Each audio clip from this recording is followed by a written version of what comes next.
Bienvenidos a la Noche Infinita. Antes de comenzar, cuéntanos en los comentarios desde dónde nos escuchas y qué temáticas te gustaría que exploremos en el futuro. Leemos cada mensaje con atención y siempre tomamos en cuenta sus sugerencias para los próximos relatos. Sin nada más que decir, comencemos. Cuando uno entra a la cárcel de Valle Negro, sabe que hay reglas escritas y otras que se aprenden a punta de madrazos, encierros sin agua o castigos que no figuran en ningún reglamento. Yo llevaba 3 años ahí cuando me metí en el peor de todos los problemas. Hablé de más. No era la primera vez que levantaba la voz, pero esa vez fue diferente. Esa vez acusé a un custodio de permitir la entrada de droga en las camionetas de comida, con la complicidad del jefe de seguridad. Nunca imaginé que mi denuncia, escrita a mano y enviada al visitador de derechos humanos, llegaría hasta la dirección. Tampoco imaginé que la misma carta terminaría en manos del comandante Jacinto. El mismo día que la entregué, me llamaron a la enfermería. Pensé que era rutina, pero me encontré con el comandante ahí, esperándome con una sonrisa torcida y las manos en los bolsillos. «Ya me enteré que te volviste escritor», me dijo sin levantar la voz, como si hablara del clima. «Qué bonito redactas. Hasta con buena ortografía, cabrón». Me quedé callado. El enfermero ni me miró. Estaba ahí nomás para justificar que no me mataran a golpes. «Hay una nueva medida disciplinaria», continuó Jacinto, mientras me daba una palmada en el hombro. «Vamos a probar algo contigo, a ver si así aprendes a no andar escribiendo cuentos». No supe qué quería decir hasta que me sacaron del área médica y me escoltaron, esposado, hasta una reja metálica oxidada que daba a una zona que los internos conocíamos solo de oídas, la perrera. Era la zona de vigilancia nocturna, un patio trasero, sin cámaras, con piso de tierra y muros altos. Ahí solían soltar a los 3 perros que usaban para los rondines nocturnos, pastores belgas, de esos que no ladran mucho, pero atacan con precisión. Siempre estaban encerrados en jaulas durante el día, y ahora yo iba a compartir espacio con ellos. «Una noche nada más», me dijo Jacinto mientras abría la reja. «A ver si mañana sigues con ganas de andar denunciando». Me empujaron hacia adentro. Caí de rodillas sobre la tierra dura. Las esposas me las quitaron justo antes de cerrar la reja, y ahí empezó todo. Los perros no salieron de inmediato. Los tenían en sus jaulas, al fondo, pero el olor a carne, sangre seca y orines me pegó en la cara como una cachetada. Me quedé inmóvil, respirando despacio, tratando de entender si realmente iban a soltar a esas bestias conmigo adentro. No tardaron ni 5 minutos. Un custodio que no alcancé a ver caminó por la parte de arriba del muro y gritó: «¡Suelten a los perros!». Las jaulas metálicas se abrieron con un chirrido largo y oxidado. El sonido fue peor que un grito. Luego vino el silencio, y después, los pasos, lentos, casi con curiosidad. El primero que salió fue el más grande. Se llamaba Moloch, así le decían. Lo había oído en los rumores. Decían que le rompió la pierna a un interno que se escapó de su celda una noche. Lo vi olfatear el aire. Me detectó de inmediato. Me puse de pie muy despacio. No había dónde correr. El patio estaba completamente cercado por muros altos de concreto, sin un solo rincón donde ocultarse. Me quedé junto a la reja, donde me habían dejado. No porque pensara que era más seguro, sino porque no sabía qué más hacer. El perro se acercó, lento. Me miraba con esos ojos negros que no reflejaban nada. Me di cuenta de que no ladraba. Solo olfateaba y se detenía, como si estuviera evaluando si valía la pena desgarrarme el cuello o ir por otra parte primero. Los otros 2 llegaron poco después. Uno era más pequeño, pero se le notaba la rabia contenida. El otro, cojo, con una cicatriz en el lomo, caminaba ladeado pero con fuerza. Parecía que no necesitaban instrucciones. Me rodearon. Nunca en mi vida había sentido un miedo así. No el de un asalto, ni el de un arma apuntándote. Este era otro miedo, el miedo de ser presa. Estuve de pie hasta que las piernas me temblaron. Entonces, como si lo hubieran estado esperando, uno de ellos me embistió por la espalda. Caí de bruces. Sentí el peso de sus patas en mi espalda. No me mordió, todavía no. Solo me inmovilizó. Me oriné encima. No me da vergüenza decirlo. Era eso o llorar. Y no iba a llorar. Me quedé en el piso, con el cuerpo pegado al suelo. El olor a mi propio miedo parecía excitarlos. El más chico me olisqueaba los pies. Pensé que iba a morderme el talón, pero solo lamió mi zapato y se alejó. Los minutos se hicieron horas. No me atreví a moverme. Me acordé de lo que me dijo una vez un interno viejo. Los perros de aquí solo atacan si corres. Si te quedas quieto, no saben qué hacer contigo. Quizás era cierto. Quizás estaban confundidos. El problema fue que llegó el frío. Eran cerca de las 3 de la mañana. Lo supe porque el cielo empezó a aclararse apenas un poco y un gallo lejano cantó desde alguna comunidad vecina. Yo seguía en el piso, empapado de mi orina y temblando. Uno de los perros se echó a unos metros de mí. Me miraba como si esperara algo. Otro caminaba en círculos. Solo el grande, el que me tumbó al principio, seguía cerca, vigilándome. No sé cuánto tiempo pasó hasta que, de pronto, escuché voces. «¿Sigue vivo?», dijo una voz al otro lado del muro. Sí, los perros no lo tocaron, pero lo tienen jodido. Las risas vinieron después, y luego, una lluvia de agua fría. Desde lo alto, me echaron un balde de agua encima. Los perros se alteraron. Uno se puso a ladrar, el otro se levantó y empezó a correr en círculos, excitado. Yo, congelado, sentí que se me detendría el corazón. Entonces sucedió lo inevitable. El cojo se lanzó. No fui rápido. No pude. Me mordió el muslo, con fuerza. Sentí como sus dientes se hundían hasta el hueso. Grité, por primera vez. El sonido me salió más como un lamento que como un grito. El perro sacudió la cabeza con violencia. Yo intentaba golpearlo con los puños, pero no tenía fuerza. El grande se unió, no para atacarme, sino para quitármelo de encima. Lo empujó con el cuerpo, gruñendo fuerte. El pequeño se alejó. Lo vi alejarse, confundido. El grande volvió a mirarme. Se echó a mi lado, como si me hubiera perdonado la vida. El dolor me nublaba todo, pero entendí. Algo había cambiado. El sol salió por fin, tibio y lento. Los perros regresaron solos a sus jaulas, como si supieran que el turno había terminado. Yo no me podía mover.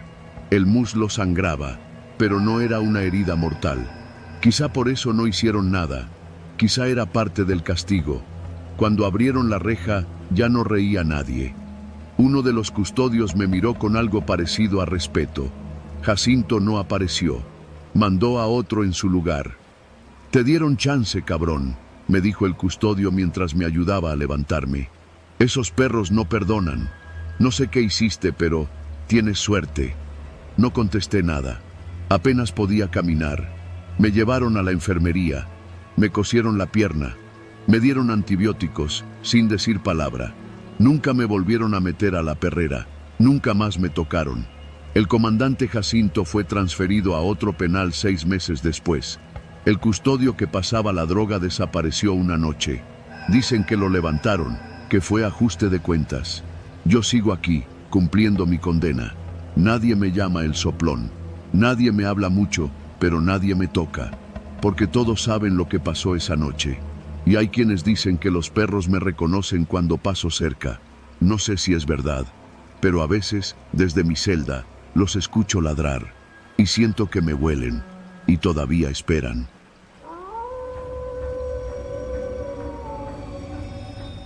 No debería estar contándote esto, no porque esté prohibido, sino porque hay cosas que, aunque legales, simplemente no se dicen. Y menos cuando implican una prisión federal en el Estado de México. Mi nombre no importa, y lo que hice para terminar ahí tampoco. Lo único que necesitas saber es que fui asignado al área de administración del Centro de Readaptación Social de San Francisco Xochiaca, mejor conocido como Xochiaca. Tenía 35 años, trabajaba como administrativo del penal, y mi puesto parecía seguro. Mi jornada empezaba a las 8 de la mañana y terminaba a las 5, encerrado en una oficina con aire reciclado, archivadores llenos de polvo y un software obsoleto que usábamos para gestionar las nóminas, los traslados y las llamadas autorizadas. Todo bajo el lema de la Secretaría de Seguridad: el orden es justicia. Pero no hay orden aquí, solo apariencia. El penal está dividido en 5 módulos, o al menos eso dice el plano oficial. Pero en los recorridos de inspección solo se pasan 4. El primero es para los reos de alta peligrosidad, el segundo para reincidentes comunes, el tercero para internos con beneficios de libertad próximos y el cuarto para los que aún están en juicio. El quinto es un misterio. Al principio pensé que era una zona en remodelación o tal vez un pabellón médico, pero cada vez que tenía que procesar las nóminas, ahí estaban.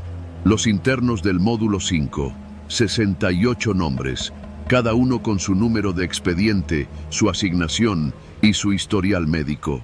Pero lo que me heló la sangre fue notar que todos esos expedientes tenían algo en común. No existía una orden de ingreso registrada en el sistema nacional. No había juicio, no había sentencia. Eran, oficialmente, nadie. Y aún así, cobraban. Se lo mencioné por primera vez a mi jefa directa, la licenciada Gutiérrez, una mujer seca que apenas levantaba la vista del monitor. Le pregunté por qué esos internos no aparecían en el módulo físico ni en los registros del Sistema Penitenciario Nacional. Ella no me respondió de inmediato.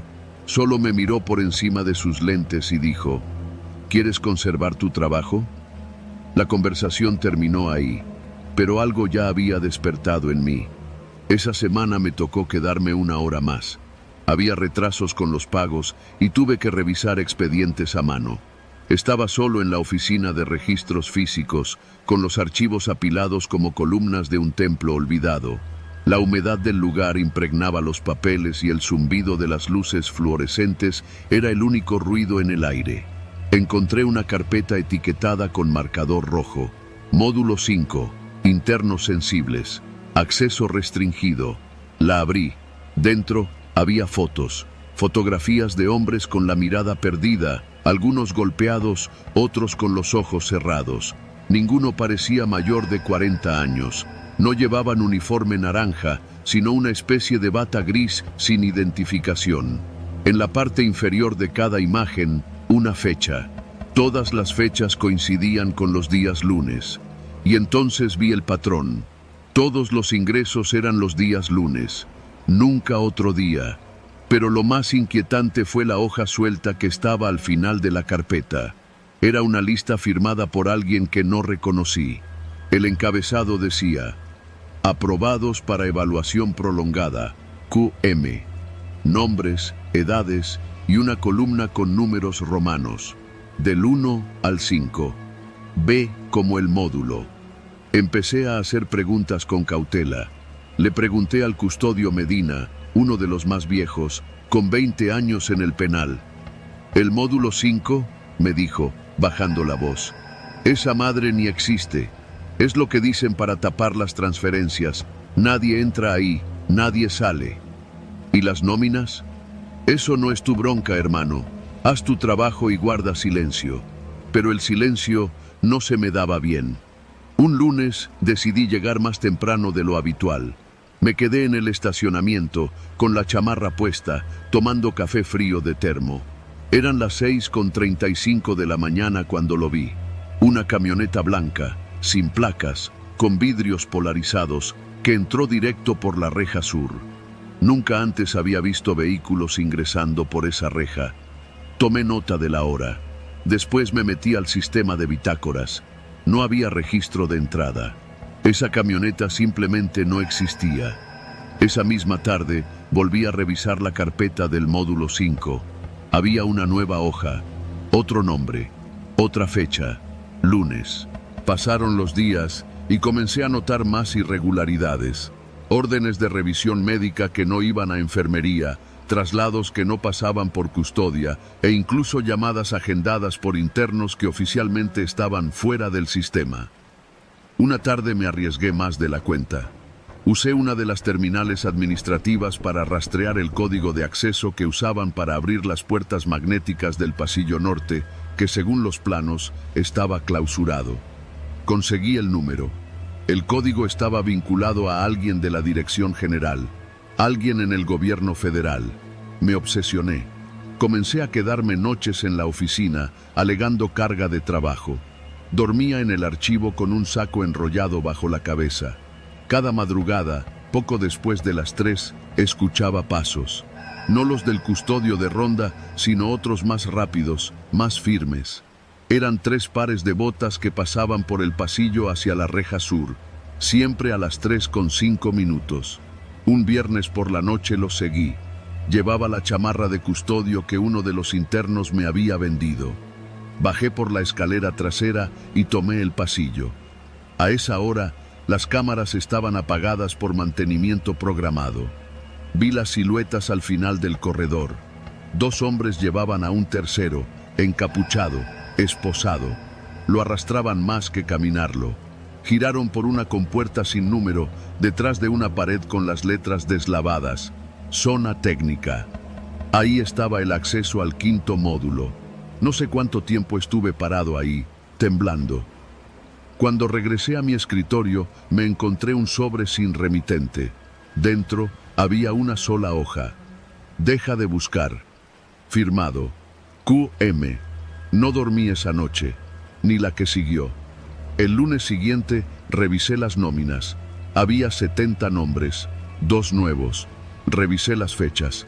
Uno de ellos era el tipo que vi la noche del viernes. Quise hablar. Pensé en denunciar. Pero luego me llamó Gutiérrez a su oficina.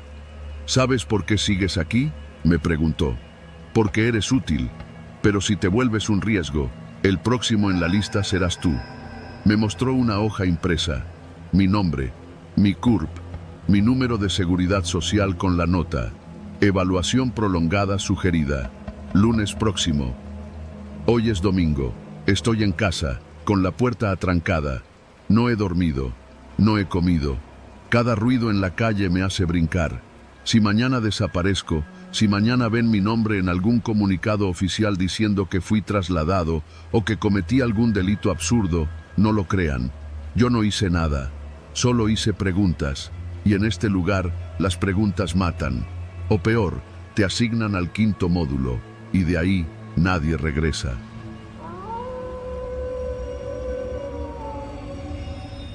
Me llamo Omar. Aunque en este lugar el nombre ya no importa mucho, solo los números. Soy el interno 136 del módulo 7 del Reclusorio Norte, Ciudad de México. Llevo aquí poco más de 2 años. No fue por algo grave. Robo a comercio con violencia. 3 años. Ya casi salía, pero luego pasó lo del drenaje. No sé si has oído hablar de eso. No lo de los túneles, no lo de las fugas ni las cloacas infestadas. Me refiero a las otras historias, esas que ni los custodios se atreven a repetir muy alto. Dicen que debajo del penal, en un nivel más profundo que los registros oficiales, hay un sistema de drenaje al que nadie tiene acceso, al menos nadie cuerdo, y que ahí abajo viven las ratas, no las normales, no esas que se roban la tortilla del desayuno. Number, las otras. Todo empezó cuando se perdió un interno, el Cejas, un loco de Iztapalapa, flaco y escurrido, que siempre hablaba solo. No era peligroso, nomás raro. Una mañana no apareció en el pase de lista, tampoco estaba en su celda, y lo más cabrón, no hubo reporte, ni una hoja, como si el güey nunca hubiera existido. Pensamos que lo habían transferido sin avisar, o que un custodio lo había bajado por una bronca y se les fue la mano. Pasa más de lo que la gente allá afuera cree. Pero no, nadie en administración tenía registro de su entrada. Yo mismo vi su expediente. Blanco. 0 entradas, 0 salidas. Era como si el Cejas nunca hubiera respirado entre estas paredes. El tema me empezó a dar vueltas en la cabeza. No porque me importara el Cejas.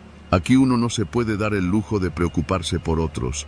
Pero esa idea de que alguien puede desaparecer así, sin dejar rastro, eso sí me caló. Unas noches después, escuché por primera vez ese ruido. Lo oí en el módulo de castigo, que está junto al mío, separado por una reja vieja y oxidada. Era como si alguien arrastrara una cadena, pero con pausas irregulares, como si se detuviera a oler o a escuchar. «Ya vienen por otro», me dijo el Lino, el más viejo del módulo. «No preguntes, nomás quédate en la litera. El Lino tiene casi 20 años aquí, lo respeto. No habla mucho, pero cuando lo hace, más vale poner atención». Aquella noche me quedé despierto. Algo dentro de mí me decía que tenía que entender qué estaba pasando. Alrededor de las 3, justo cuando todo el penal parece contener el aliento, escuché un grito ahogado. Ni un alarido, ni un rugido. Un sonido corto, como cuando uno se tapa la boca para no delatarse. Luego, nada. Solo el ruido leve de agua fluyendo por las paredes. Nadie dijo nada al día siguiente, pero faltaba otro interno, el Chacorta, y, otra vez, ningún expediente, ninguna bronca previa. Borrado. Me obsesioné. Empecé a hacer preguntas, pero eso me puso en la mira de los custodios. Uno me llevó aparte, a una zona ciega del patio. «¿Tú quieres acabar como los que se van?», me dijo, mientras me mostraba una hoja. Estaba en blanco. «Ellos no desaparecen, se los traga el penal. Y las ratas solo comen a los que nadie va a buscar». Me estaba volviendo loco. Había escuchado rumores en otros módulos, historias parecidas, internos que habían oído algo, sentido algo en la oscuridad. Pero nadie quería hablar de eso por más de un minuto. El miedo no era a los custodios, era a lo otro, a lo que está debajo. Una noche se desató una riña. Me metieron en el módulo de castigo por alterar el orden. Ni siquiera había estado cerca del pleito, pero supuse que era su forma de advertirme que dejara de escarbar. Me encerraron solo, en una celda que olía a óxido, humedad y mierda rancia. Las luces parpadeaban. Me senté contra la pared e intenté dormir, pero entonces lo escuché. Un rasguño, leve, persistente. Venía del desagüe, justo debajo del lavabo. Me acerqué. El tubo estaba lleno de sarro, pero no tapado. Miré dentro. Un ojo me devolvió la mirada. No grité. No pude. Era un ojo humano, pero deformado, como si nunca hubiera visto la luz. Parpadeó una sola vez. Luego retrocedió, deslizándose hacia la oscuridad del drenaje. Esa noche no dormí. Al día siguiente, me sacaron. Nadie dijo nada. Caminé con las piernas entumidas. Lo primero que hice fue buscar al Lino. «¿Qué hay abajo?». Él no respondió. Solo me llevó hasta el rincón más alejado del patio, donde el concreto estaba agrietado y una rejilla de metal oxidado asomaba. «Por aquí se van los que no tienen papeles, los que no figuran, los que si mueren nadie reclama». «¿Y las ratas?». «No son ratas», me dijo. «Son otra cosa. Fueron hombres alguna vez, eso dicen. Internos que se metieron por esos túneles para escapar, hace años, pero nunca salieron. Se quedaron allá abajo y cambiaron. Ahora cazan. Se comen a los que no dejarán huella». Me reí. No podía evitarlo. ¿De verdad me estaba diciendo eso? «¿Y cómo sabes que es cierto?». «Porque yo bajé una vez», dijo.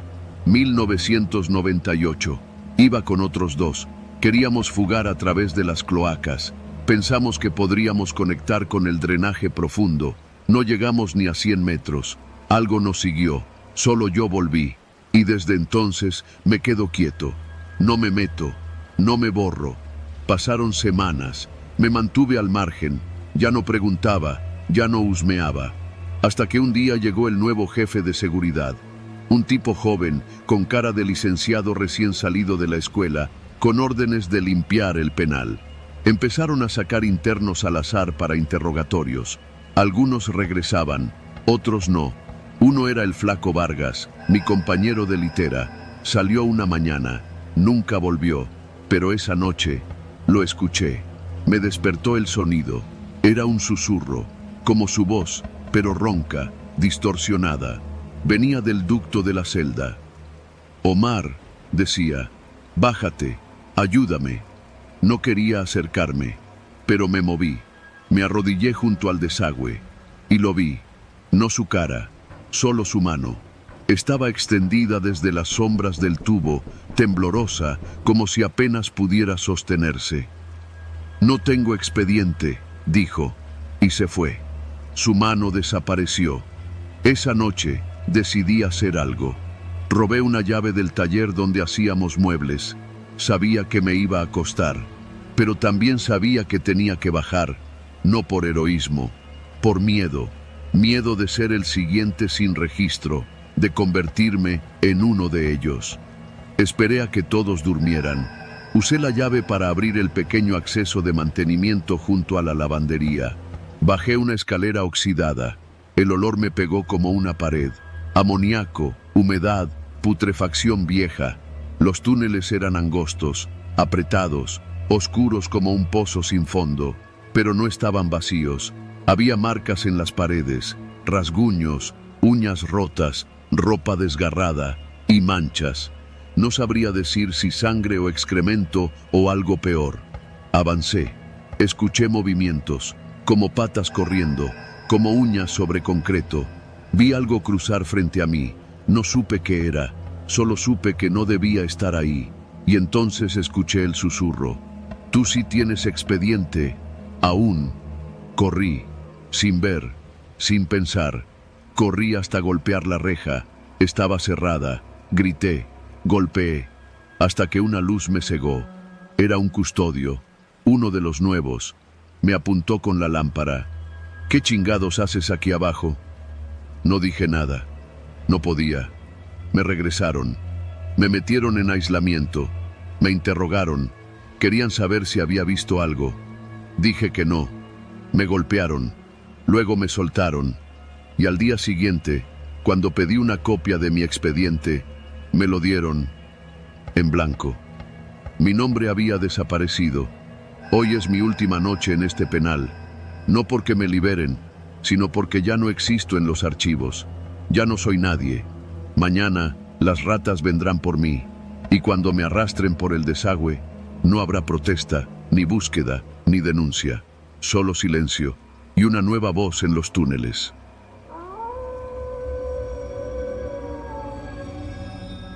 Trabajo como médico en el área de enfermería del penal de Puente Viejo, en las afueras de Veracruz.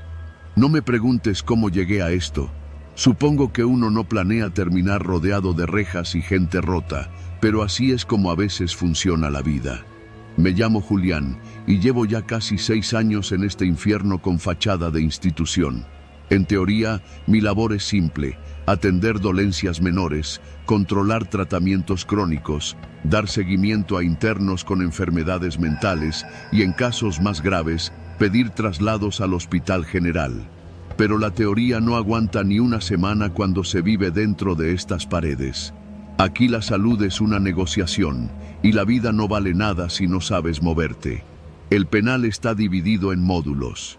El módulo 5, conocido como el sótano, alberga a los internos más problemáticos, los de conductas violentas, los que están en aislamiento prolongado o aquellos que no conviene mezclar con el resto. A mí me toca visitarlo una vez por semana, pero hace unas semanas empezaron a surgir reportes preocupantes: fiebre alta, vómito persistente, llagas en la boca. Primero fue 1, luego 3, luego 7. El director del penal, un tipo llamado Cárdenas, me pidió que controlara la situación sin hacer mucho ruido. No quería que se filtrara a los medios que algo andaba mal. No me dio acceso a estudios ni apoyo de epidemiólogos, solo una advertencia: si esto sale de aquí, te cae encima, doctor. Así que empecé a hacer rondas más frecuentes. Al principio los síntomas eran iguales: sudor frío, fiebre de más de 40 grados, diarrea con sangre, una especie de somnolencia extrema. Intenté aislar a los afectados, pero el espacio era limitado y la mayoría de los custodios se negaban a entrar al módulo 5. Decían que los internos ya no eran ellos mismos, que hablaban dormidos, que se reían solos, que uno se arrancó las uñas a mordidas mientras tarareaba una canción infantil. Pensé que exageraban, hasta que vi a uno con mis propios ojos. Se llamaba Félix el Sapo, condenado por secuestro y asesinato. Lo había atendido semanas antes por una úlcera estomacal. Era agresivo pero lúcido. Lo encontré temblando en su celda, la piel grisácea, el pantalón manchado de sangre por todas partes. Tenía la boca llena de heridas abiertas. Cuando intenté hablarle, me miró como si no me reconociera. Luego se rió, pero no una risa normal. Era más bien un susurro áspero, como si algo le rasgara la garganta por dentro. «¿Qué te hicieron, Félix?», le pregunté, mientras buscaba en mi maletín un termómetro. «No soy Félix», respondió, con los labios partidos. «Él ya se fue. Solo quedé yo. Esa noche me costó dormir». Empecé a tomar notas más detalladas, a pesar de la advertencia de Cárdenas. Algo estaba pasando ahí dentro, y no era un simple brote viral, pero no podía actuar sin pruebas. Al día siguiente pedí permiso para traer muestras al laboratorio privado donde trabaja un viejo amigo. El director se negó. Me gritó en su oficina como si fuera un interno más. «No vas a meter a Cofepris aquí, ¿me oíste? Esto se muere callado o te mueres tú con ellos». Lo único que logré fue que me cambiaran de celda los casos más avanzados a una sección sin cámaras. Un cuarto pequeño con paredes húmedas y olor a orina añeja. Allí llevé a 3 internos con síntomas graves. Uno murió esa misma noche. El acta la firmé como paro cardiorrespiratorio no especificado. Lo que no puse fue que, antes de morir, el interno me pidió que no lo dejara solo, que ella venía en las noches a lamerle los pies, que había dejado de dormir porque la escuchaba riéndose bajo la cama. Me rogó que lo amarrara. Me dijo que ya había lastimado a otro interno y que no recordaba nada. Cuando intenté preguntarle quién era ella, se arrancó un pedazo de mejilla con los dientes. A las 2 semanas ya tenía a 12 internos con síntomas similares. Algunos de ellos, sin relación previa, comenzaron a repetir frases idénticas, como si las compartieran. Decían cosas como, «la pared respira», «el silencio tiene dientes», o «la enfermería es la boca del túnel». Entonces ocurrió algo que terminó por quebrarme.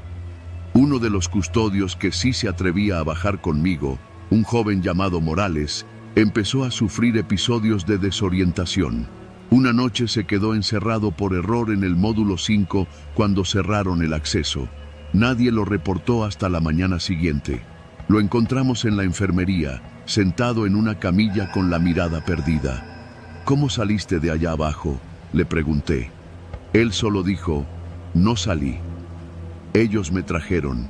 Lo mandaron con el psicólogo del penal. 3 días después, se colgó en los baños del módulo administrativo. En su brazo se había escrito con una pluma Bic una sola palabra: propagación. Mi compañera de enfermería, Cecilia, empezó a enfermar. Fiebre, vómito, visión borrosa. No había tenido contacto directo con los internos del módulo 5, al menos no que yo supiera. Cuando me percaté, ya era tarde. La internaron en el hospital regional, aislada. Yo aproveché para robarle unas muestras de sangre. Lo sé, suena horrible, pero necesitaba respuestas. Envié las muestras con un conocido que trabaja en un laboratorio del puerto. Le pedí que no pusiera mi nombre ni que relacionara las muestras con el penal. Le dije que era parte de un caso rural. 2 días después me mandó un mensaje. «Julián, ¿qué es esto?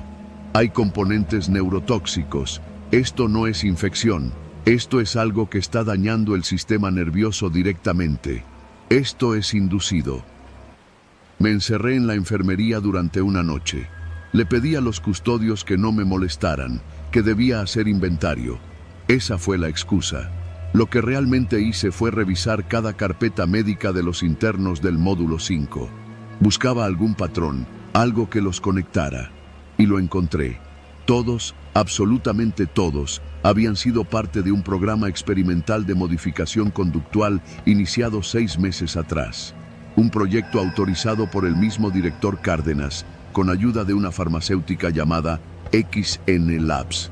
El objetivo, según los documentos, era reducir la agresividad de los internos a través de microdosis químicas añadidas a su agua potable. El compuesto tenía efectos neurosupresores.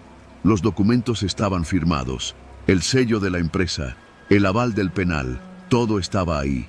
Lo que no esperaban era que el compuesto no solo modificara la conducta, estaba desintegrando lentamente la red sináptica, las conexiones cerebrales.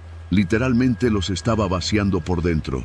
Los síntomas no eran de una enfermedad infecciosa, era neurodegeneración inducida por sustancia química. Estaban experimentando con ellos. A la mañana siguiente, enfrenté a Cárdenas con los documentos. Le dije que si no detenía todo y permitía una auditoría externa, haría públicas las pruebas. No se inmutó. Me ofreció dinero. Luego me amenazó. Me dijo que si lo hacía, yo también sería parte del experimento. Esa tarde me quitaron el acceso al módulo 5. Dijeron que por protocolo sanitario. 2 noches después, alguien intentó entrar a mi casa.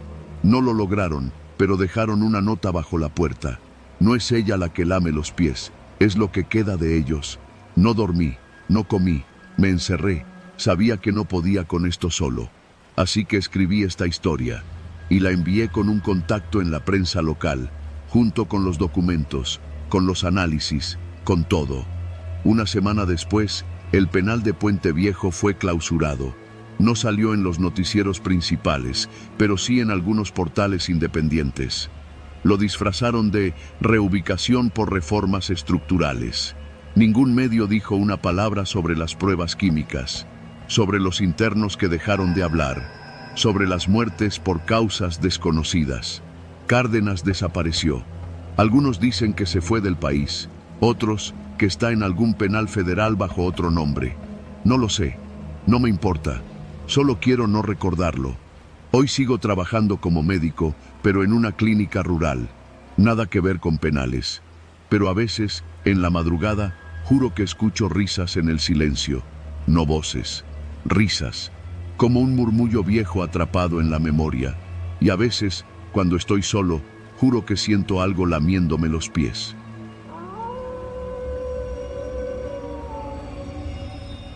Me llamo Ignacio Calderón. Trabajo como guardia nocturno en el penal de alta seguridad El Aguaje, a las afueras de Hermosillo, Sonora. La cárcel se alza solitaria en medio del desierto, a unos 30 kilómetros de cualquier rastro de civilización. Es un monstruo de concreto y metal oxidado, con más de 60 años de historia y una reputación sucia como el suelo sobre el que está construida. Entré a trabajar ahí por necesidad. Mi esposa estaba embarazada, no encontraba chamba desde hacía meses y el reclutador del penal no preguntaba mucho. Solo bastaban papeles en regla y disposición para los horarios nocturnos. Al principio, todo era rutinario. Revisar pasillos, hacer rondas cada hora, vigilar por las cámaras que ningún interno intentara algo raro. Pero lo que no me dijeron cuando firmé el contrato fue que a partir de las 11 de la noche, una sección completa de la prisión debía ser ignorada. Celdas del pasillo 14. Así nos lo dijeron. Tú haces como que esas celdas no existen, no te acercas, no te asomas y sobre todo, no escuchas nada. Pensé que era una forma de decir que ahí guardaban criminales importantes, que tal vez hacían interrogatorios o cosas que no querían que el resto supiera. Pero con los días, fui entendiendo que había algo mucho más jodido detrás. La primera vez que escuché los gritos fue en mi segunda semana. Eran como las 2:30 de la mañana. Yo estaba revisando el monitor del circuito cerrado, medio adormilado, cuando por uno de los canales sin cámara, porque hay zonas sin cámaras, ¿lo sabías?, comenzó a escucharse un zumbido. Ajusté el volumen y entonces lo oí. Un alarido seco, profundo, humano. Un grito de esos que no se hacen actuando, de esos que solo salen cuando te están rompiendo por dentro. Me quedé quieto frente a la pantalla. No sabía de dónde venía. Tomé mi radio y marqué al cuarto de control. ¿Escucharon eso?, pregunté. Silencio, Ignacio, me respondió la voz del comandante Ramírez. Te advertimos sobre el pasillo 14.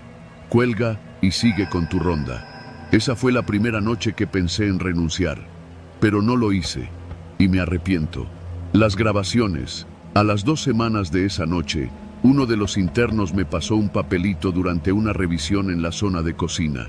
Era un hombre flaco, de ojos hundidos, con la cara llena de cicatrices viejas. Escucha lo que graban, decía el papel. Ahí está todo. Pero no lo escuches solo. No entendí ni madres. Pensé que era alguna amenaza velada o simplemente que el tipo estaba loco. Pero al día siguiente, revisando una bodega antigua del edificio administrativo, encontré una grabadora portátil escondida detrás de unas cajas. Una Tascam negra, vieja pero funcional. Tenía una tarjeta SD adentro. Me la llevé a casa. Esa noche, mientras mi mujer dormía, conecté la tarjeta a la computadora. Solo había 3 archivos de audio. El primero duraba 5 minutos y medio. El segundo, 7. El tercero, 14 minutos exactos. Escuché el primero con los audífonos. Fue como asomarse a una caverna del infierno. No hay palabras para describir con precisión lo que oí. Voces humanas, sí, pero distorsionadas por el dolor. Gritos desgarradores, llanto de adultos, súplicas. No era una tortura común. Era algo sistemático, metódico, como si hubieran convertido el sufrimiento en una rutina programada.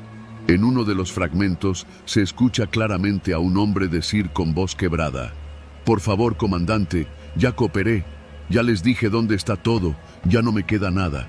Y luego, un silencio largo, seguido de un gemido bajo, como si alguien ya no tuviera fuerzas ni para gritar.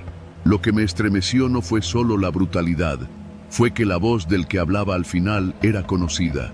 Era Ramírez, mi jefe, el mismo que me dijo que no preguntara. Revisé el segundo archivo. En él se escuchaban 2 hombres hablando en voz baja. Uno de ellos preguntaba: ¿grabaste los del miércoles? Sí, la sesión con los del módulo 5, el que gritaba al final. Ese fue el último. Ya no lo van a sacar vivo. Pásame el audio. El patrón lo quiere esta noche. Ya sabes que él duerme con eso. El patrón. Esa palabra me dejó seco. No se referían a nadie del penal, ni a ningún interno. Number. El patrón era alguien afuera, alguien con poder, alguien que exigía escuchar esos audios como si fueran canciones de cuna. Cerré la computadora. Vomité en el baño. Esa noche dormí en el sofá. No quise despertar a mi mujer con mis temblores. El pasillo 14. Después de escuchar esos audios, algo cambió en mí. La curiosidad se mezcló con el miedo y se convirtió en una necesidad. Tenía que ver qué pasaba en el pasillo 14. La entrada estaba sellada con un candado doble, pero una noche, cerca de las 3, vi por las cámaras que un tipo de intendencia dejaba la puerta entreabierta mientras sacaba unas bolsas negras. Era mi oportunidad. Tomé la linterna, desactivé la alarma del sector y crucé la línea que todos evitaban. El pasillo olía a desinfectante rancio y sangre vieja. Las luces estaban fundidas, pero el reflejo de mi lámpara reveló cosas que no quería ver. Puertas metálicas con orificios, marcas de uñas en las paredes, restos de vendas sucias y en una esquina una cubeta con lo que parecían dientes humanos. Avancé más. Las celdas estaban vacías, pero todas tenían algo que las hacía únicas. Una silla metálica, atornillada al suelo, con correas de cuero podridas, y una bocina empotrada en la pared, como las que se usan en salas de interrogatorio. A través de una de ellas seguían sonando los gritos, como si fueran parte de un ciclo pregrabado, como si alguien los hubiera dejado en bucle. Pero eso no era todo. En el último cuarto, una pequeña sala sin ventanas, encontré una consola vieja de grabación, encendida, y un monitor mostrando varias carpetas. Sesión 1, Sesión 2, Prueba Intensiva, Chihuahua, Coahuila, Zacatecas, estados, lugares, gente, grabaciones de tortura, clasificadas por nombre y fecha, como si alguien estuviera haciendo un catálogo de sufrimiento humano. Sentí náuseas, apagué todo y me prometí denunciarlo, pero no pude, porque al día siguiente, cuando llegué al penal, me estaban esperando en la entrada. Ramírez, con su chaleco de siempre, su cara de nada y una caja en las manos. «Te lo olvidaste anoche», me dijo, entregándome la grabadora que había escondido. No dije nada, solo asentí. «Recuerda, Calderón», agregó con voz tranquila, «lo que se escucha aquí, no sale de aquí». Y entonces lo supe. Me habían estado grabando a mí también. Desde esa noche, mi trabajo cambió. Me asignaron oficialmente al turno de vigilancia de las celdas 14. Ya no como guardia, sino como operador de registro. Cada noche me tocaba escuchar, grabar, catalogar. Me dijeron que era por seguridad nacional, que los hombres que gritaban ahí eran traidores, que sus voces servían para proteger al país, que mientras ellos gritaban, otros dormían en paz. Pero yo ya no duermo. Llevo más de 200 archivos almacenados. No sé quién escucha esas grabaciones. Solo sé que cada lunes alguien viene a recogerlas. Nunca he visto su rostro. Solo una mano que se extiende desde la camioneta negra estacionada en el límite del penal. Nunca he vuelto a oír mi propia voz. Pero me aterra el día en que por error reproduzca un archivo y escuche el grito de mi hijo o el llanto de mi esposa y sepa que ese día dejé de ser parte del sistema para convertirme en otro archivo más. Ya no soy guardia, soy testigo, soy cómplice y lo peor es que ya no me asustan los gritos, me asusta el silencio que viene después.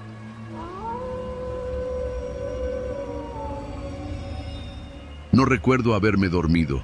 En la cárcel uno no se duerme, se desconecta, se apaga como un foco, por cansancio o por estrategia. A veces es mejor hacerse el dormido que ver lo que pasa en la celda de al lado. Uno aprende a medir el tiempo por los sonidos del penal, las puertas que se cierran, los pasos de los custodios, los gritos en la madrugada. Y por el calor. El calor es distinto dependiendo la hora. Pero esa noche fue diferente. Desperté con la boca seca, los ojos pesados y la mente nublada. No sabía si había pasado un minuto o un día entero. Algo estaba mal. Lo sentí apenas abrí los ojos. La cama, la mía, tenía sábanas blancas. Blancas. En la celda nunca hay sábanas blancas. Me moví de golpe, instintivamente, y un dolor agudo me cruzó el costado derecho como una puñalada. Toqué el área. Tenía una venda gruesa en la cintura, el torso desnudo, la cabeza me daba vueltas. «Ya despertaste, cabrón», dijo una voz cerca de mí, detrás de una cortina plástica que colgaba del techo como en hospital improvisado. «¿Dónde estoy?», pregunté, con la garganta hecha trizas. La figura detrás de la cortina se acercó. Era un tipo de complexión robusta, uniforme azul sin insignias visibles, pero con esa actitud que delata a los que tienen poder. El comandante Soto. Lo conocía, todos lo conocíamos. «Te dio un bajón de azúcar», me dijo con una voz seca. «Te desmayaste en el patio. Te trajimos aquí para hidratarte. ¿Todo bien, sí?» Me quedé en silencio. No tenía idea de cuánto tiempo había estado ahí. Me costaba enfocar. Pero el dolor, ese dolor no era de una caída. Era profundo. Quirúrgico. ¿Y la herida?, pregunté, señalando mi abdomen. Estaba vendado desde las costillas hasta la cadera. Soto me sonrió, pero sus ojos no. Tenía esa sonrisa que los policías practican frente al espejo para que parezca que no están escondiendo algo. «Te golpeaste al caer. Un rasguño feo, pero nada grave». Intenté sentarme. Me dolía todo el cuerpo. El comandante se acercó y me ayudó a recargarme en la pared. Fue entonces que lo noté. Un tubo de suero colgando al lado de la camilla. Una bolsa de sangre vacía en un contenedor amarillo. Y al fondo, contra la pared, un refrigerador metálico sin etiqueta. Algo en mi estómago se revolvió. No por hambre, por instinto. «¿Y el doctor?», pregunté, escaneando el lugar con la mirada. «Ya se fue. Fue una emergencia. Estás bien. No empieces con tus pinches teorías, Flores. Me llamó por mi apellido. Nadie lo hace. En la cárcel soy el chavo, el poeta, el hijo de la chingada. Nadie dice Flores, salvo cuando hay un reporte oficial, cuando hay que justificar algo. Quiero que me revisen», dije con la voz firme. «Te revisaron. Ahora cállate, relájate y duerme. Mañana vas a estar como nuevo». Intenté mantenerme despierto, pero el suero seguía fluyendo y mis párpados pesaban. La cabeza me latía, todo el cuerpo me ardía. Volví a dormirme sin querer. Desperté en mi celda. como si nada hubiera pasado. Pero la venda seguía ahí, y el dolor también.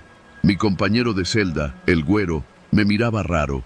Tenía los ojos clavados en mi abdomen. «¿Qué te pasó?», me dijo sin disimular. «¿Cómo que qué me pasó? Estabas dormido todo el día. Dijeron que te desmayaste, pero... Carnal, tienes puntos, muchos. Te los vi cuando roncabas». Me paré con dificultad.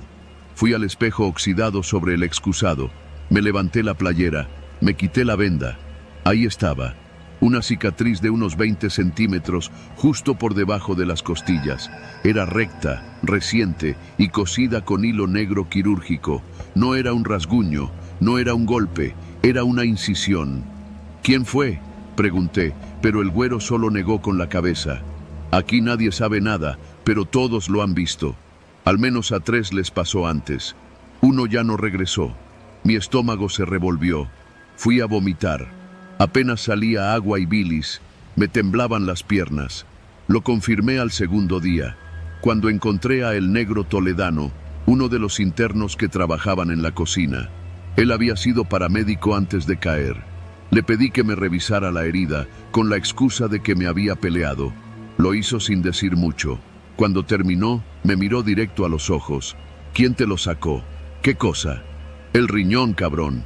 El silencio me tragó como una bestia hambrienta. Ni siquiera me salió una maldición. Me faltaba un riñón. Toledano no quiso decir más. Solo me recomendó tomar mucha agua y no hacer esfuerzo. Pasé las siguientes semanas como un fantasma, caminando por los patios como si mi cuerpo ya no me perteneciera. Porque no me pertenecía. Una parte mía ya no estaba. Alguien la tenía. Alguien la vendió. Escuché los rumores, los murmullos, de la enfermería nueva, de las revisiones sorpresa, de los internos que amanecían con cicatrices nuevas. Algunos decían que era una mafia, otros que el comandante Soto tenía un hermano cirujano, que había un comprador de órganos en el norte, que los narcos pagaban más si el riñón venía de alguien limpio. No lo sabía, no me importaba, solo quería salir de ahí. Cuando por fin mi audiencia llegó, me dejaron en libertad por falta de pruebas. Era ironía pura. En la cárcel había perdido un riñón, pero afuera no me encontraban culpable de nada. El día que salí, el comandante Soto me acompañó hasta la reja de salida. Me puso la mano en el hombro. «Fue un gusto tenerte, Flores. Que no se te olvide lo bien que te tratamos». Le sostuve la mirada. «Algún día alguien va a hablar. ¿Y quién va a creerle a un exconvicto?». Sonrió. Esa sonrisa seca, vacía. Salí caminando sin voltear. Ahora vivo con el miedo de que algún día me duela del otro lado. Que alguien venga por el riñón que me queda. O peor aún, que algún día despierte de nuevo en una camilla blanca, con otro tubo clavado en la vena, y el mismo comandante diciéndome que solo fue un sueño. Pero no fue un sueño. Yo sé lo que me quitaron. Y no fue solo un órgano. Fue la certeza de estar seguro, incluso con la puerta cerrada.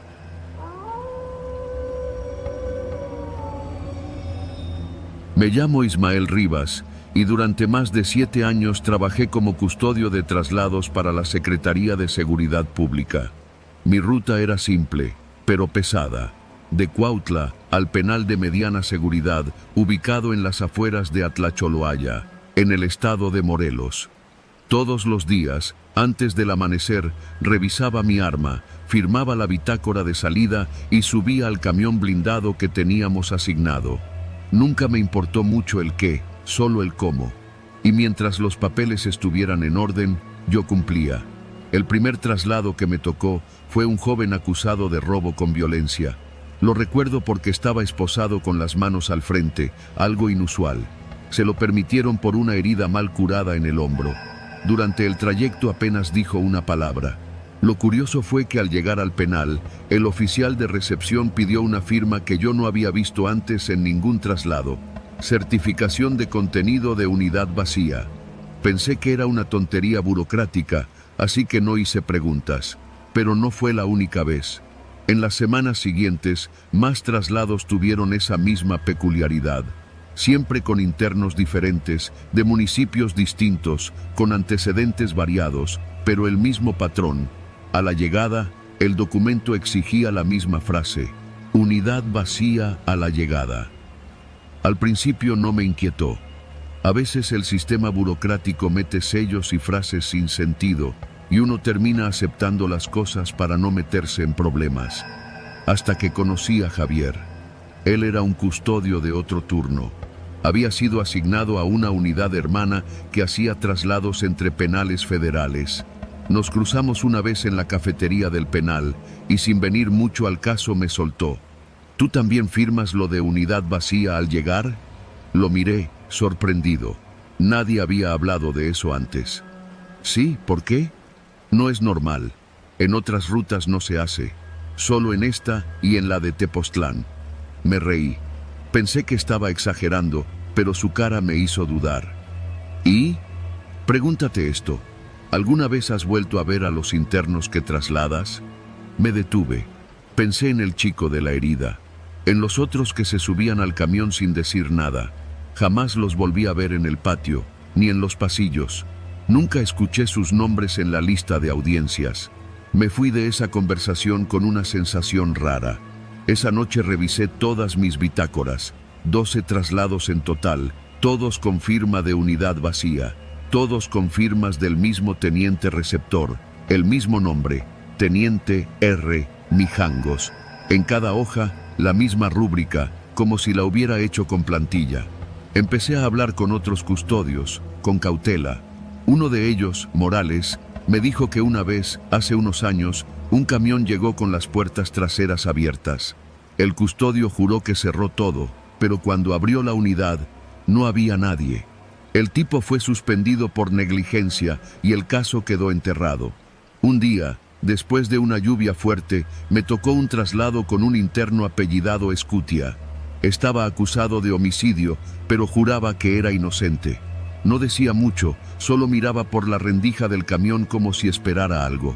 A la mitad del trayecto, me pidió ir al baño. Le dije que aguantara, que ya faltaba poco.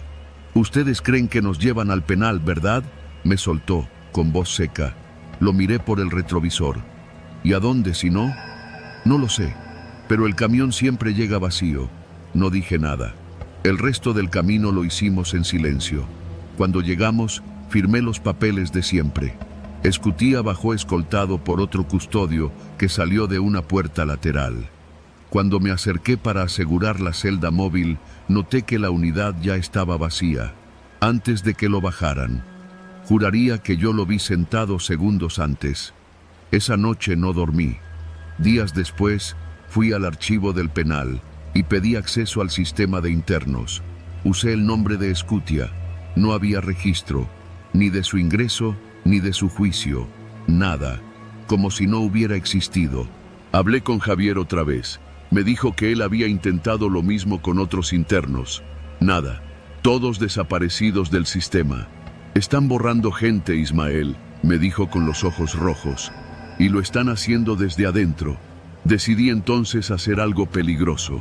En el próximo traslado, oculté una pequeña cámara corporal entre los botones de mi camisa. Era un traslado sencillo, según el papel. Un interno del municipio de Yautepec, con antecedentes por narcomenudeo. Lo subimos como siempre, esposado y con la cabeza baja. Durante el camino intenté conversar, pero no soltó ni una palabra. Llegamos sin contratiempos. Cuando bajé del camión y firmé la hoja, sentí la mirada de Mijangos. Se acercó demasiado. ¿Todo bien, custodio? Sí, señor. Todo según protocolo. Me devolvió la hoja. En el reverso había una frase escrita con tinta azul. No te metas donde no debes. Me congelé. Esa noche, al revisar la grabación de la cámara, descubrí algo que hasta hoy no entiendo del todo. En el video, durante todo el trayecto, el asiento del interno está vacío. No hay nadie. La voz del supuesto interno tampoco se registra. Solo se escucha mi respiración. Ni siquiera se ve cuando lo subo. Llamé a Javier. Le mostré el video. Quedó en silencio durante varios minutos. Luego me dijo: es como si nunca estuvieran ahí. Pasaron 3 días. El cuarto día, Javier desapareció. Fui a su casa. Estaba vacía. Pregunté por él en el penal. Dijeron que había sido transferido. Nadie sabía a dónde. Comencé a buscar más a fondo. Fui a la base de datos federal. Usé nombres, fechas, rutas. Nada. Todos los internos que trasladé esos meses no existían. No en el sistema, no en los registros judiciales, ni siquiera en las noticias. Un día, mientras desayunaba en una fonda de Cuernavaca, vi una nota pequeña en un periódico viejo. Localizan restos humanos calcinados en terrenos de la zona militar en Atlacholoaya. Era una nota perdida entre anuncios de autos usados, sin foto, sin nombres, sin seguimiento. Todo encajó. No los llevaban al penal, los desaparecían, y los camiones siempre llegaban vacíos. Intenté denunciar. Fui a la Comisión Estatal de Derechos Humanos. Me dieron cita, pero nunca me llamaron. Cuando volví, el edificio estaba cerrado por remodelación. Entonces renuncié. No por miedo, por impotencia, por saber que no podía hacer nada. Guardé todos los documentos que pude. Las bitácoras, las firmas, los videos. Los escondí en una caja metálica enterrada detrás de la casa de mis padres. No quiero justicia. Ya no. Solo quiero que, si algún día alguien encuentra esa caja, entienda lo que pasó. Ahora vivo en Veracruz, lejos de todo eso. Manejo un taxi colectivo entre el puerto y Boca del Río. Pero a veces, por las noches, escucho la voz de Escutia. En mi cabeza, en el asiento trasero vacío, me repite lo mismo. El camión siempre llega vacío.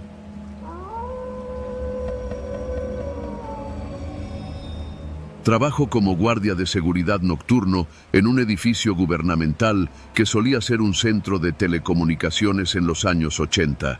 Está ubicado en la colonia Doctores, en la Ciudad de México, justo detrás de un hospital abandonado que fue clausurado hace más de 2 décadas. Aunque ahora el inmueble se usa como archivo de documentación, aún conserva su distribución original. Pasillos largos, oficinas oscuras y un sistema de vigilancia antiguo que apenas funciona. Mi turno empieza a las 10 de la noche y termina a las 6 de la mañana. No hay personal administrativo durante esas horas, así que básicamente estoy solo.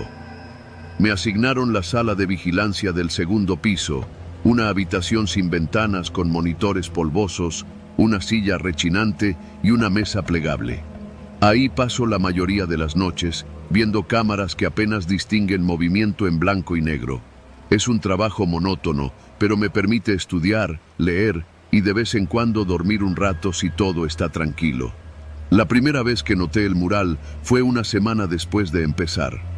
Estaba explorando el edificio durante mi ronda, tratando de memorizar rutas de evacuación y salidas de emergencia, cuando encontré una puerta metálica oxidada que decía Vigilancia B. No venía en el croquis del edificio, así que decidí entrar. Me costó trabajo abrirla, pero al empujarla con el hombro se dio con un crujido seco. Detrás de la puerta, un pasillo corto terminaba en una pequeña sala cuadrada sin iluminación. Alumbré con mi linterna y vi que las paredes estaban cubiertas con fotografías en blanco y negro. Eran retratos. Cientos de rostros clavados con tachuelas oxidadas directamente sobre el cemento. No estaban enmarcados ni pegados con cinta. Todas las fotos eran tamaño credencial o pasaporte. Algunas eran claramente de empleados, otras parecían más viejas, como tomadas con cámaras instantáneas de los años 70. Pero todas tenían algo en común. Los ojos estaban tachados con marcador negro grueso, no rasgados, no arrancados, tachados, con precisión. Algunos con una sola línea, otros con varias, algunos con tinta fresca, otros ya desvanecidos por el tiempo. Sentí algo raro, no miedo, pero sí incomodidad, como si hubiera entrado a una habitación que debía permanecer cerrada. Apagué la linterna y cerré la puerta sin decir nada. No comenté nada al supervisor la siguiente mañana. Esa noche dormí mal. Con el paso de los días empecé a obsesionarme con el mural. No podía dejar de pensar en esas fotos. Durante mis rondas nocturnas, comencé a visitar la sala en secreto, como si algo me arrastrara ahí. Me detenía frente al muro y lo observaba por minutos enteros, reconociendo patrones. Había grupos de fotos colocadas en hileras, otras formaban círculos imperfectos, otras más estaban montadas una sobre otra. Empecé a notar que algunos rostros se repetían, con pequeñas diferencias de edad. Era como si alguien los hubiera estado vigilando durante años. Y los ojos, siempre los ojos. Una noche, llevé una lupa que había encontrado en un escritorio abandonado. Me puse a examinar algunas fotos con más detalle. Vi detalles escalofriantes, pequeñas cicatrices, pupilas dilatadas, lágrimas detenidas en el rostro, como si las fotos hubieran sido tomadas en momentos de angustia o desesperación. Había una sensación de sufrimiento en esas imágenes, como si los retratados supieran que serían olvidados en esa sala olvidada. A los pocos días empecé a tener pesadillas. Soñaba con el muro, pero en el sueño las fotos no estaban quietas. Los rostros parpadeaban, los labios se movían como murmurando algo que no podía oír. Me despertaba empapado en sudor, con el eco de susurros que no recordaba conscientemente. Me obsesioné tanto que un día decidí preguntar a uno de los vigilantes más antiguos, don Lauro, un señor que ya llevaba más de 20 años trabajando ahí. «Oye, don Lauro, ¿tú sabes qué es esa sala que dice Vigilancia B?», le pregunté mientras tomábamos café en el cambio de turno. El viejo se quedó callado un segundo. Luego se pasó la lengua por los dientes y soltó. «Esa puerta no se abre, mijo. Nadie tiene llave». «Pues está abierta», dije, intentando sonar casual. «Hay fotos adentro, un montón». El hombre me miró fijo por primera vez desde que llegué. «¿Las viste?», asentí. No dijo nada más. Tiró el café en el fregadero, agarró su mochila y salió sin despedirse. Nunca volvió. Pregunté por él días después y me dijeron que había pedido su baja voluntaria, ni siquiera cobró su finiquito. Esa misma semana las cosas empezaron a cambiar. Primero fue el monitor del circuito cerrado. Una noche, mientras revisaba las cámaras, noté algo raro en el canal 7, que apunta hacia el pasillo del archivo muerto. Parecía que alguien había pegado una hoja blanca justo frente a la cámara. Me levanté para revisar personalmente, pensando que era alguna broma, pero al llegar no había hoja, solo una de las fotografías del mural, clavada con una tachuela sobre el lente. Era la misma foto que había examinado días antes con la lupa, un hombre con cara de angustia y un diente roto. Sus ojos estaban tachados, pero la tinta aún fresca chorreaba un poco hacia abajo. No entendía cómo había llegado hasta ahí. Me fui directo a la sala del mural. Entré y conté las fotos. No las había contado antes, pero algo me dijo que una faltaba. El espacio estaba ahí, vacío, con la marca de polvo donde solía estar. Era esa. No sé cómo, pero alguien o algo la había llevado hasta la cámara. Y esa noche, por primera vez, sentí miedo real. Miedo de estar solo, de estar vigilado, de que el mural no solo fuera una colección de fotos viejas, sino un mapa. Pasaron varias noches sin incidentes. Me obligué a no ir a la sala del mural. Me quedé solo en la oficina de vigilancia, leyendo, escuchando música, matando el tiempo como podía. Pero cada noche, una o dos cámaras comenzaban a fallar. Primero la del estacionamiento trasero, luego la del pasillo de recepción, después la del elevador.